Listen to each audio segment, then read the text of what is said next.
Assalamualaikum warahmatullahi wabarakatuh.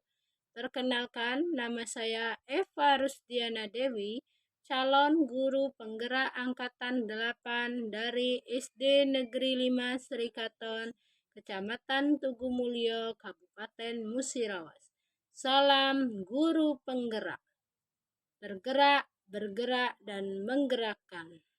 Bapak Ibu guru yang terhormat, pada siang hari ini saya akan memaparkan tugas modul 1.1 demonstrasi konseptual tentang pemikiran Ki Hajar Dewantara. Siapakah Ki Hajar Dewantara? Ki Hajar Dewantara adalah Bapak Pendidikan Nasional. Ki Hajar Dewantara dilahirkan di Yogyakarta pada tanggal 2 Mei 1889 dengan nama Suwardi Suryo Diningrat. Beliau merupakan cucu dari Sri Paku Alam III. Nama ayahnya yaitu Suryo Diningrat. Raden Mas Suwardi Suryo Diningrat berganti nama menjadi Ki Hajar Dewantara sejak usianya 40 tahun. Semenjak saat itu, Ki Hajar Dewantara tidak lagi menggunakan gelar kebangsawanannya di depan namanya. Hal ini dimaksudkan supaya Ki Hajar Dewantara dapat bebas dekat dengan rakyat, baik secara fisik maupun hatinya. Karena kiprahnya dalam bidang pendidikan, maka hari kelahirannya dijadikan Hari Pendidikan Nasional. Asas pemikiran Ki Hajar Dewantara diantaranya yang pertama, pembelajaran itu menuntun.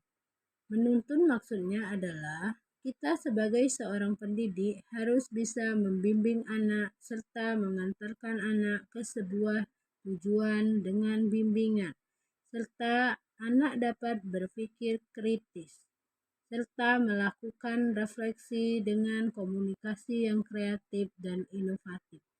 Yang kedua yaitu pendidikan sesuai dengan kodrat alam dan kodrat zaman.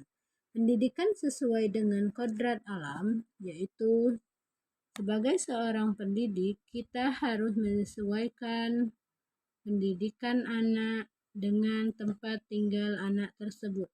Sedangkan kodrat zaman, sebagai seorang pendidik kita harus melakukan pendidikan yang disesuaikan dengan perubahan zaman. Dan yang terakhir, pendidikan budi pekerti.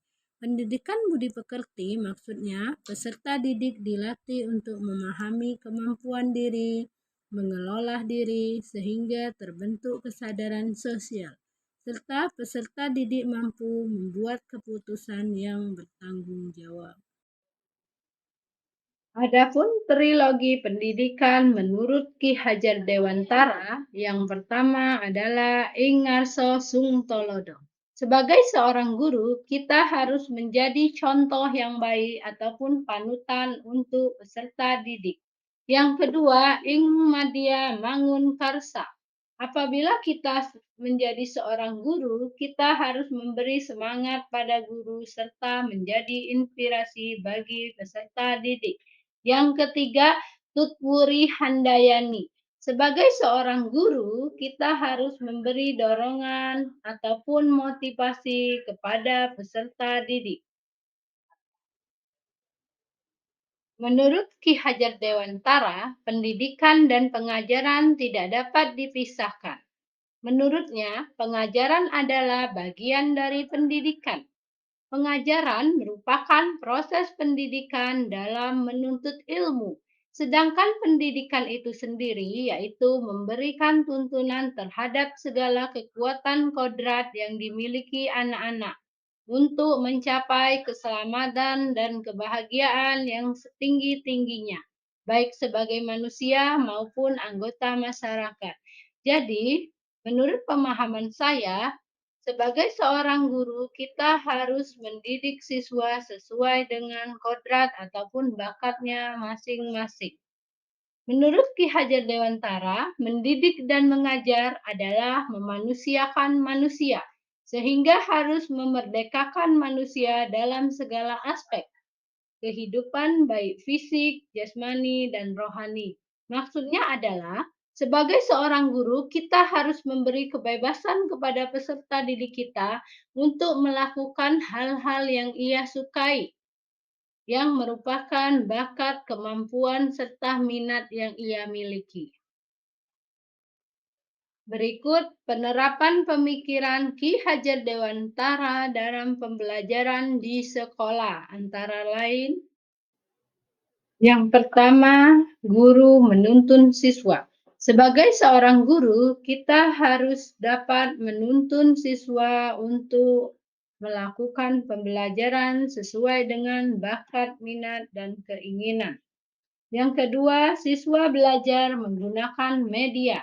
Dengan menggunakan media, tentunya membuat siswa semangat dalam mengikuti proses pembelajaran. Yang ketiga, siswa belajar menggunakan teknologi. Di era zaman yang serba modern ini, teknologi sangat bermanfaat dalam proses belajar mengajar. Yang keempat, siswa belajar di dalam kelompok. Di dalam pembelajaran tentunya dibutuhkan pembelajaran kelompok untuk melihat solidaritas dari siswa tersebut. Yang keempat, siswa juga diharapkan mengikuti kegiatan ekskul, di antaranya pramuka, untuk meningkatkan rasa cinta terhadap tanah air dan bangsa. Dan yang terakhir yaitu menerapkan kebersihan ataupun bergotong royong. Dalam kegiatan bergotong royong, maka akan melatih siswa dalam sikap saling tolong-menolong, berbagi, serta rela berkorban untuk bangsa.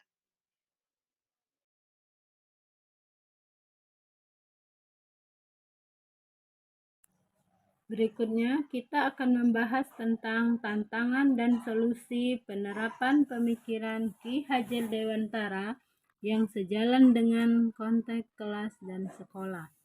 Adapun tantangannya yaitu dalam menerapkan pembelajaran sesuai dengan kodrat alam dan kodrat zaman, tentunya memiliki tantangan tersendiri, karena setiap anak berasal dari lingkungan yang berbeda, serta memiliki watak, sikap, serta karakter yang berbeda juga. Maka, sebagai seorang guru, kita harus bisa menjadi teladan dan penyemangat serta pendorong untuk murid. Selanjutnya, masih rendahnya kesadaran murid dalam mengikuti program yang ada di dalam sekolah, serta kemampuan guru yang masih minim dalam melaksanakan pembelajaran yang berpusat pada murid.